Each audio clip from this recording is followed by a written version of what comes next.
Et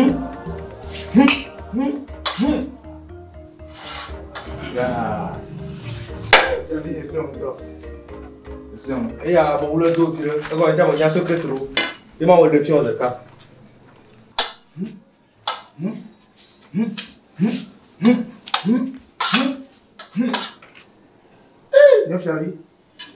Tu es donc avec ton Fia Srɔ. Alors, allez. Oh. Voilà. Il y a mis que bien. Bateau pas là. Fia bien donc là. On bateau à son nom. Il t'y connaît pas. Fia va bien mal. La bonne nuit, on te bourre non. Tiens, Nawa. Yo, ne savais. tiens. Yo. Tu sais. Yo. Jejo. Voilà. Yes, Fia. Jejo.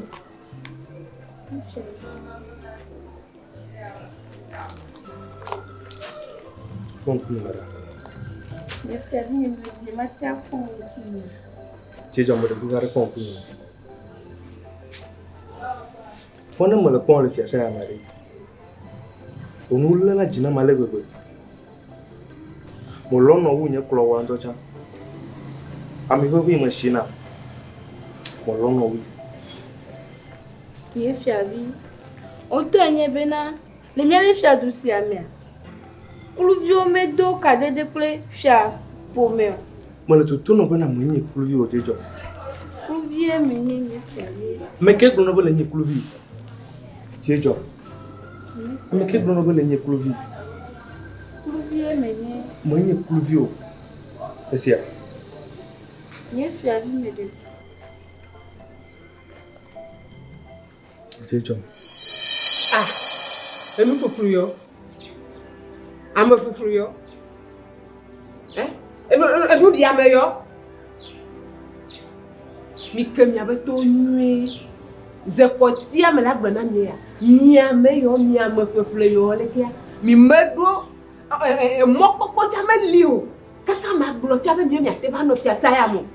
Mi ame peuple yo mi mekomo.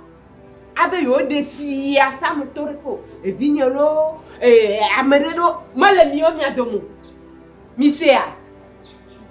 Mi se ha. Ah? Onga? Yes, Ah, wonderful. E doganga le dinya ma ko va no yo cha gbro.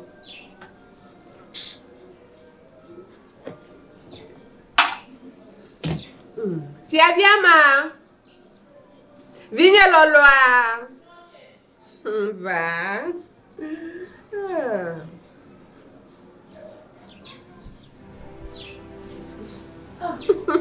Tata.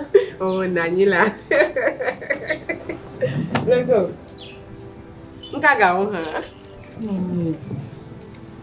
Ame fufuru ya wa. Oh, Tata. Kana fufuru kwa mola. Ma braji vide kwa. Ah, ma. Tata na oni chula ni konga wa. Oh, dwajina. Dada. Bana un fufuru mo kwa mola ke glonya na la. Chuku. Dada me dimi ma do. Ado ifika. Wanya nyenuwe. Wala nya wonwe. Na ga sa gwi focha. Ole nu wonyi nya ge. Ka ke no kro divide la. Ah, le nya nu fufu yo, ame ya we ble na nya togbo, ame ya we na wu nya togbo ta won to so am peuple onami. Dada voka ke nye ke bure ke le chachale la menami. Le vieux ni. Ma te seconde. Conclue, madame. Yes, Fia. Me de coucou. Jejo. Jejo.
gakpo me tiens besoin bon.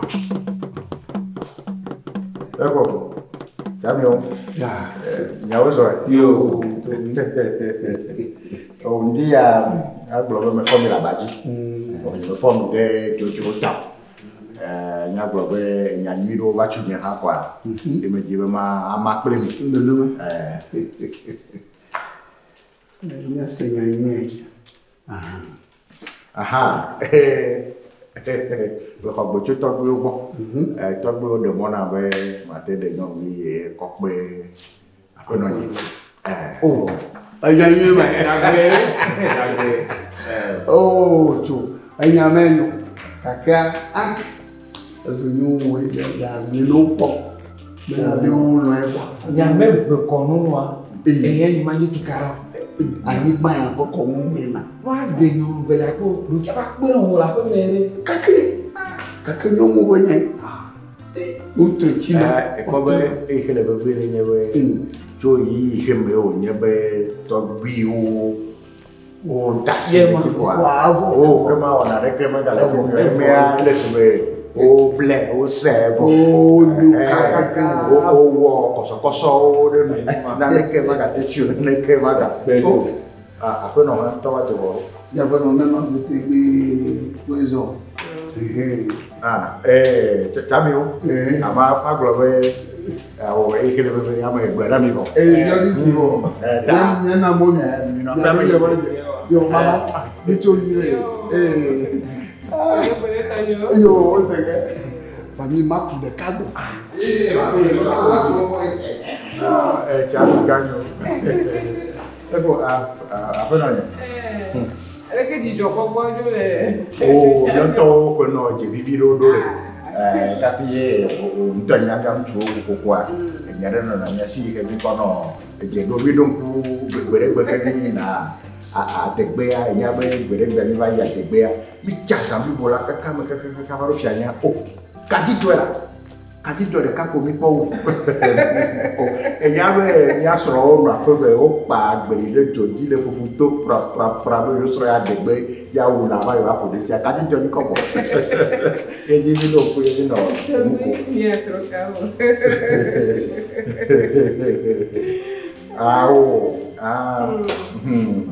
O po be na fi ma ba de wa me de non de chamba yi ka fi la gbere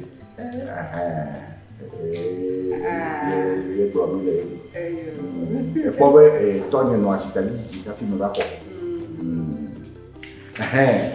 me no be ni le ta ko me yo ro de lẹ́yìn máa bẹ̀rẹ̀ wò wá mẹ́kọ̀ gbẹ̀jọ́ Togbui bọ̀. Togbui de mọ́nà bẹ́ fia tẹ̀mẹ̀lẹ̀ fia lẹ́tọ̀ abẹ́tẹ̀ di nọ̀nà ta mẹ́rọ la akadé náà gbogbo kọ́ pẹ́ o. Tẹ́lẹ̀ mẹ́tẹ̀ nínú ilẹ̀. De mọ́nà gbogbo bẹ́ẹ̀ Togbui be nya be ejua be de no ta ta be magada de nyon bu ko pe wala me nya de fe la twa pe Ayo Togbui akao epo tonya be Togbui o ye me na yo we me diagbe je me dia o be yo nya vie mo de les femmes e wo to ko nouveau ko poji jo be ni fi an ko pe ameta ya diagbe Togbui ko we ya ga de no pe ro pe han wo me ne chuchu o ba ya voilà ko ni mate ko me na o chuchu e nya me ko bo bien Renya. Nya boa. Le nya deni gba ya do na no be ne mutu. Le nko. Bo ebe ye nyi mutu a no nde le ko. Ese go me. Ta ne be gbe enye me dua ya de ta le ko pe ya me ka. Jo le ke to fi le ke wo le ke blonya le ke wo le ke ye ko be na nyi gbin ye do azi pe ko ya de no nu bu o ga be ke do azi ki ya e ble ro ki o. Et c'est à imbroglio.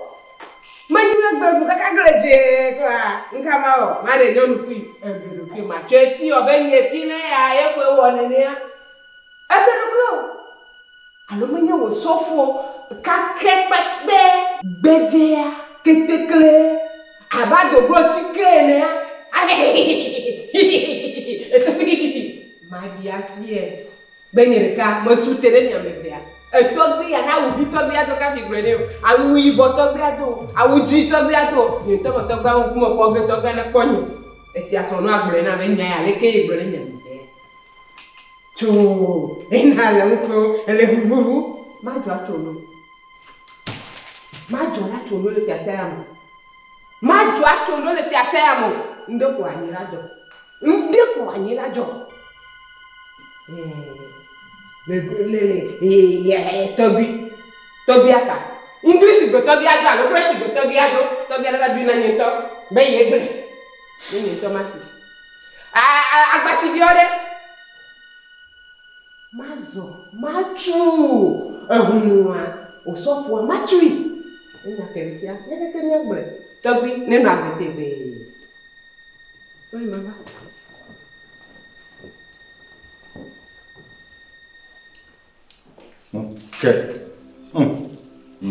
ya no no ko no wa banya bire na mi ko nyore kan ati wo ko ne ka ko mo le fia ni wa yo ame ya be na ko no ya ma ya no le nya ji wa ke mi ja wo nya ya do ro ko nya wa kwa ka fi wa ko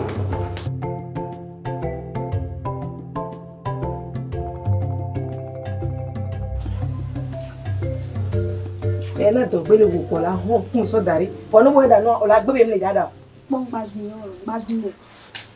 Eyin ro to yan na. Eyin no ro to be po ngba nigba zun wa. Ma da no le fi yare. Na ba jiji nu na be ada ma gba nu jino na kola. Na dia ngba kena mo so ya no le ahwe wa. Eyo. No gba to la no deji wa lo. Ami ma bu be gbekele kom na wa. No gba to la no deji o. Mo te community. Dena ko ya no la ko ngba na mi. Eyo.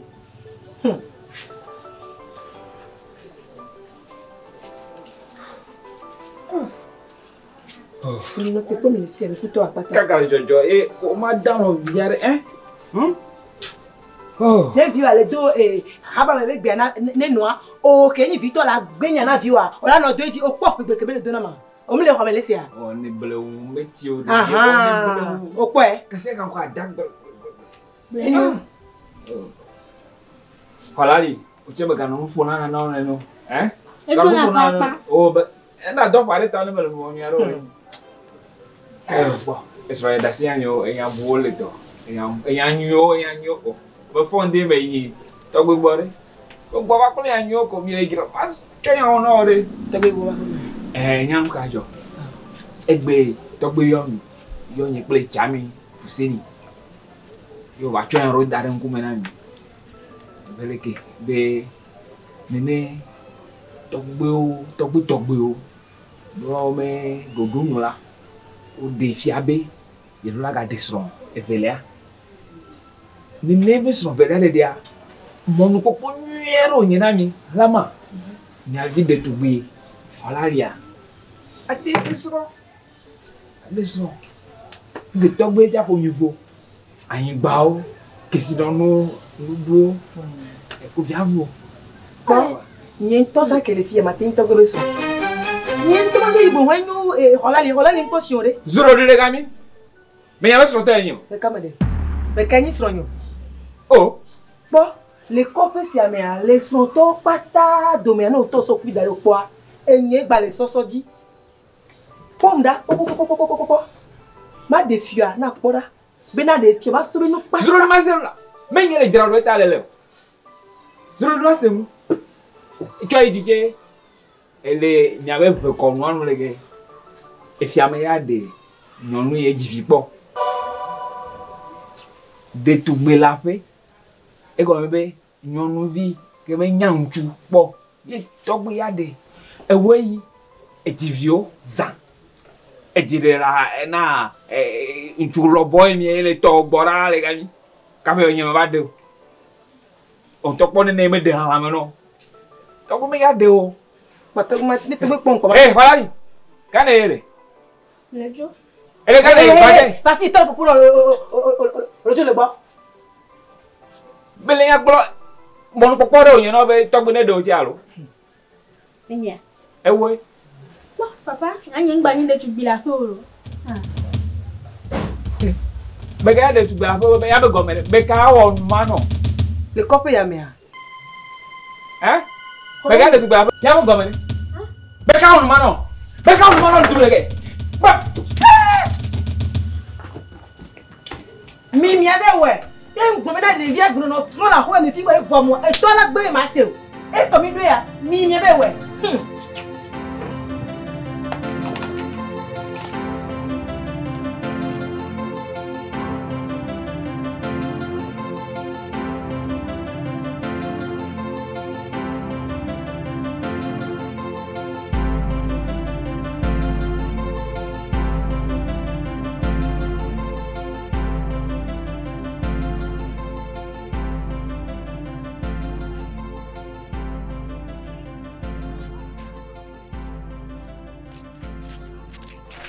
me Quelle po ma le bene dada o to le jo me mi tu agbla mi so agble lo yin so be do don you tu yen agbla me tu o le kin gbe a melie o tan ye cha do gbe lo ye nba yi be ma te o video le nti ma e mi so wen na ke ko ji mele ne ma mbeda de o le se jo be yan ma nke ga jo lu am Wo me senya re pepe a. nke ga jo E fia da de no ye lo. E bo nu ku do lo ye mi le jara ro. David na me ga ko be yan mo bo ma se le bon O fo chan le me.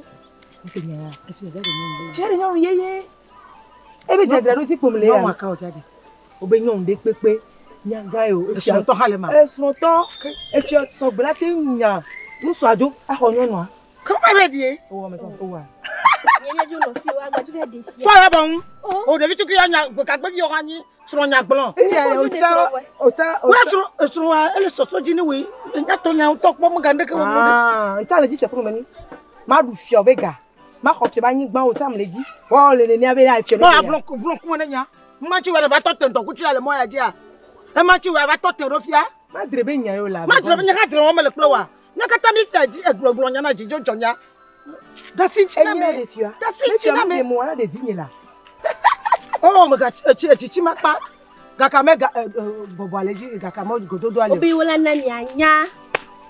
ga ma suko mi dira do me ye fia ntoja joji ne fia ko fia la ko o kare dia so mi ka ta mi dira do nya ha mele no me nwi to ama o du pe abo a pe na la nya ka ta mi me do ko abo ala pe me ko nya ma me nyinyare yo ga ma suko ni chama jaro ki ngero Jo ma de jara. oh ga wa tutu dara gbla mo nya ka do mo fo no dia mo po na kere ke chon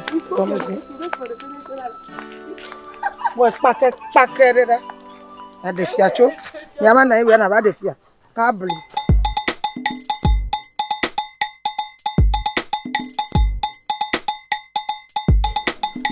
Jessica nous le dos. Jessica, dagbe oni me le va fond jata me vi la gomme. O so fuga, e jo je fia sama. Ejo. Le nyate pe ma mia we yo no va na fia sama. Fia do na me do. Voilà, po e be nyinto, me da fo mo va do. E je pa be ejo. La pe na mi. Togbui be ye do la de nyonu pe e Fia Srɔ. E fia sama. Be ma wo gbre na yi, Togbui wo gbre na yi. Como po be nya cho nya vivie. E me va gbo. Na fi de la famille keke mi anwa, o wo be gbe be se na.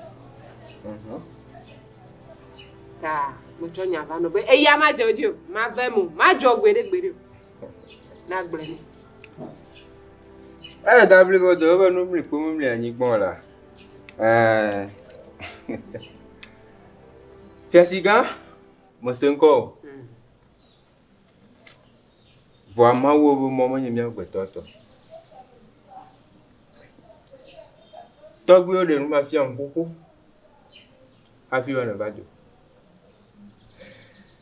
Et à ta n'y a pas de à fond de dire que Galé n'a pas aussi Nyamanti.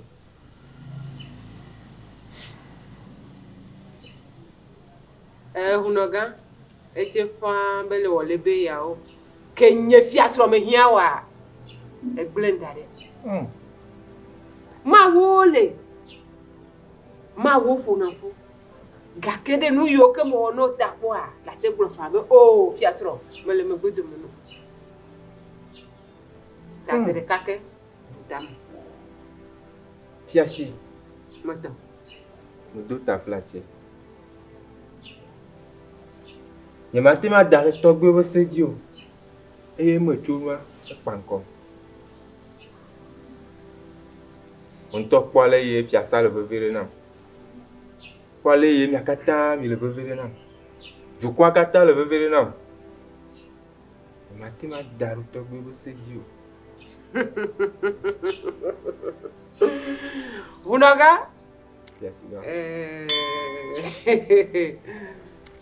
Ekaredia. Enye Fia Srɔ lo. On doit ta placer donc aussi c'est un vieux. OK. Kakane npekpele dia npekpo chopo ni alo. Ke esebe mi le ntudina Fia vi nyonua ama. Nyawo De mo duro bo we adonu Fia bo fomu ba. De mo duro a.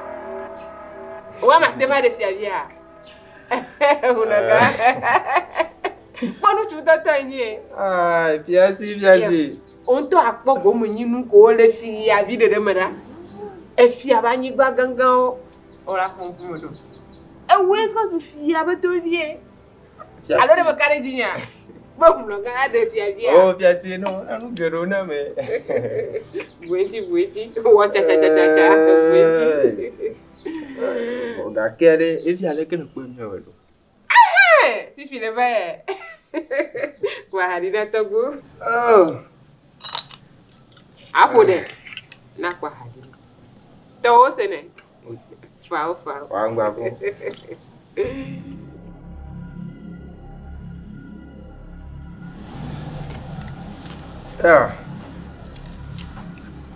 Togbui ta pepele ji pepe ku oge. E ba lo re ka mo puna sikpo la. Be ha po no jo amere ke mo tingene. Le be yin etete ko ku gbaji manya ko gba manya Togbui akolo chakla chukwu pen enyomo. Togbui ga obligodo. E ba ngoli bono ti ako. Azone ti ako. Gbogbo fun ka tane ti ako ma mi one yo anoko. Ne Togbui ji pe oku to chan wa anoko. Apo no so nya rebe ne kemi awedo. E mi le gbe soso a. Nya yo so bere mi le ji a.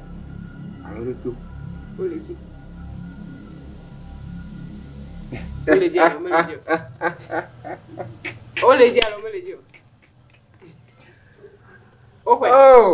Oh wa.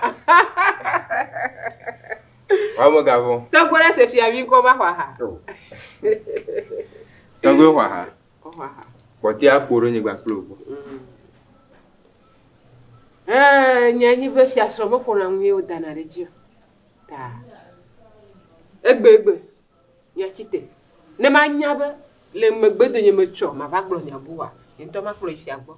Wa ga bon. Na de social ta meneze. Mo le gbe soso. Ele gbe soso. Togbui we ponu. Ne Fia si. En le dosire kake. Abele le klo lo nye go ko a. Ma klo Togbui la ko no. Ejo dina.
corps était vanai le come de yarota et déjà ni vu les doigts les togues au blé les togues et va se doubler avec le blé mais quand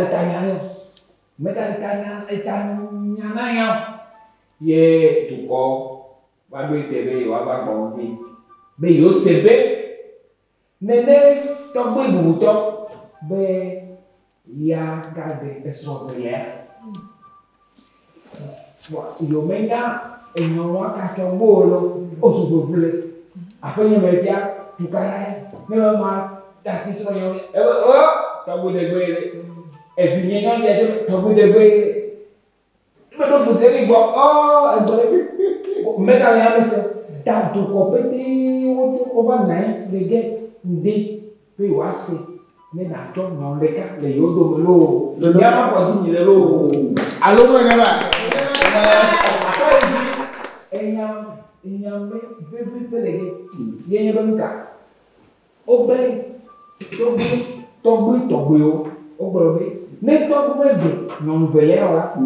ah, que Jojo avant la méthode. Oui, tu me l'as tellement. N'est pas Jojo qui me veut. Ah, Jojo. Non, d'ailleurs, son yeux pour la Nacho. Et son voyage.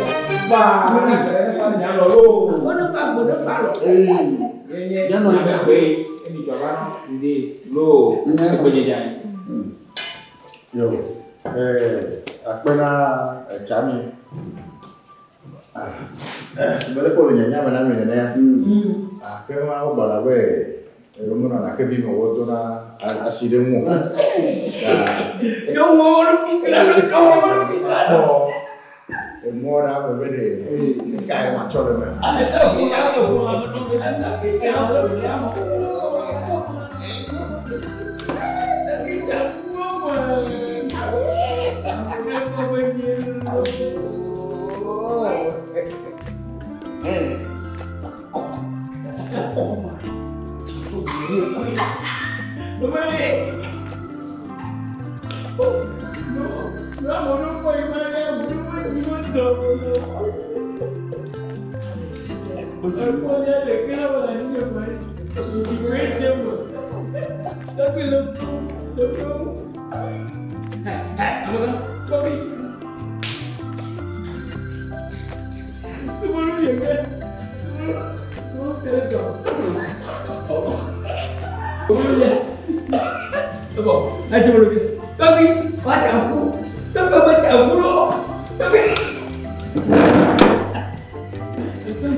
Apa lagi?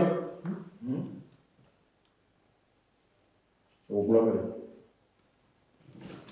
Cici terima apa?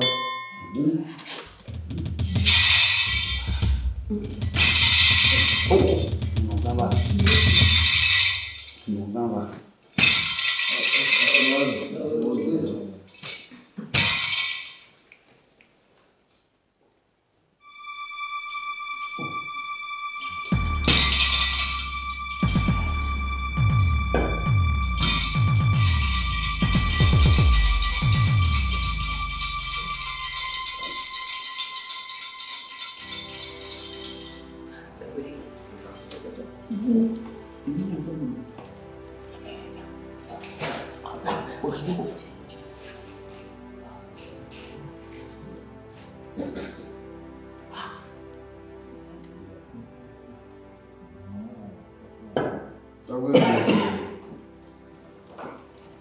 Kami. Aboy. Ne sede. Ne de tukau bo be. Gbogbo wa na magade.